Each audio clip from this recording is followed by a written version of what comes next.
এমন বাংলাদেশ দলকেই তো দেখতে চায় সকলে। তানজিদ তামিমের ক্যারিয়ার সেরা ইনিংস, তাসকিনের দুর্দান্ত বোলিংয়ে পাকিস্তানকে হারিয়ে সিরিজ জিতে নিল বাংলাদেশ।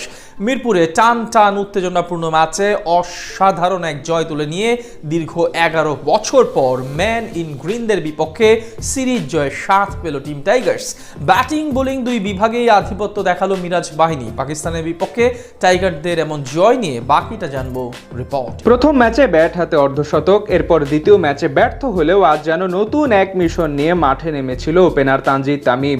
মিরপুরে অবশ্য সেই মিশন বেশ ভালোভাবেই পূরণ করেন এই ব্যাটার। নিজের ক্যারিয়ারের প্রথম আন্তর্জাতিক শতক হাঁকান তামিম। পাকিস্তানের বিপক্ষে অসাধারণ ব্যাট করে বাংলাদেশকে এনে দেন ম্যাচ জয়ের ভিত। সিরিজের প্রথম দুই ম্যাচে দুই দলই নিজেদের মধ্যে ভাগাভাগি করে নেয়, যার কারণে আজ ছিল এক প্রকার অঘোষিত ফাইনালের লড়াই। আগের দুই ম্যাচে টস ভাগ্য মিরাজের দিকে এলেও আজ সেটি যায় শাহিন আফ্রিদির দিকে, যেখানে জিতে প্রথমে বল করার সিদ্ধান্ত নেন তিনি। বিপরীতে অপরিবর্তিত একাদশ নিয়ে ব্যাট করতে নেমে শুরুটা দারুণ করেন টাইগার দুই ওপেনার তানজিদ তামিম এবং সাইফ হাসান। সাইফ কিছুটা ধীর গতির হলেও আজ শুরু থেকেই দারুণ ব্যাট করতে থাকেন তামিম।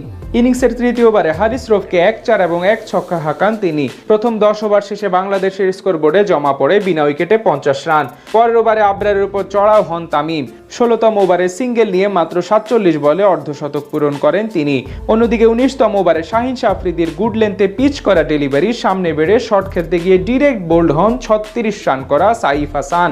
তবে এক প্রান্ত আগলে রেখে নাজমুল হোসেন শান্তকে নিয়ে নতুন করে জুটি গড়েন তামিম। দুজন মিলে ধীরে সুস্থে এগিয়ে যেতে থাকেন, ধীরে ধীরে আরো বেশি আক্রমণাত্মক হতে থাকেন। মাঝে 27 রান করে হারিস রফের বলে শান্ত এলবিডব্লিউ শিকার বনে সাজ গড়ে ফিরলেও খানিক পরে আগা সালমানকে ছক্কা হাঁকিয়ে ক্যারিয়ারের প্রথম আন্তর্জাতিক শতক পূরণ করেন তানজিদ তামিম। এরপর অবশ্য বেশিক্ষণ টিকতে পারেননি তিনি। 7টি 6 এবং 6টি 4-এর সাহায্যে 107 রানের ইনিংস খেলে বিদায় নেন তিনি। এরপর নতুন করে জুটি গড়েন লিটন দাস এবং তাহিদ হৃদয়। দুজনের ব্যাটে ভর করে 250 রানের গন্ডি পার করে টিম টাইগার্স।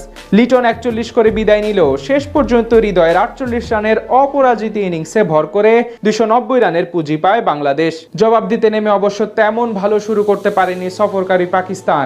ইনিংসের প্রথম ওভারেই তাসকিনের বাউন্সে পরাস্ত হয়ে উইকেটের পেছনে ক্যাচ দিয়ে বিদায় নেন সাহিবজাদা ফারহান। এদিকে নাহিদ রানার মাথা বরাবর বলে পুল করতে গিয়ে লিটনের হাতে তালুবন্দী হন তরুণ মাঝ সাদাকাত, আর অভিজ্ঞ মোহাম্মদ রিজওয়ানকে ডিরেক্ট বোল্ড করেন তাসকিন আহমেদ। শুরুতে 3 উইকেট হারিয়ে বেশ ভালো চাপে পড়ে পাকিস্তান ক্রিকেট দল। সেখান থেকে গাজী গৌরী এবং আব্দুল সামাদ মিলে কিছুটা সময়ের জন্য উইকেটের লাগাম টেনে ধরলেও 14তম ওভারে আক্রমণে এসে গৌরীকে ফিরিয়ে বাংলাদেশকে ব্রেক থ্রু এনে দেন রানা, আর 34 রান করা সামাদকে আউট করেন মুস্তাফিজুর রহমান। শেষ 30 ওভারে পাকিস্তানের দরকার ছিল 192 রান। এরপর নতুন করে সালমান আলী আগা এবং সাদ মাসুদ মিলে জুটি গড়েন। তাদের ব্যাটে ভর করে কিছুটা লড়াই করার আভাস দেয় পাকিস্তান ক্রিকেট দল। তবে 38 রান করে অভিষিক্ত মাসুদ বিদায় নেওয়ার খানিক পরে তাসকিন তুলে নেন ফাহিম আশরাফের উইকেট।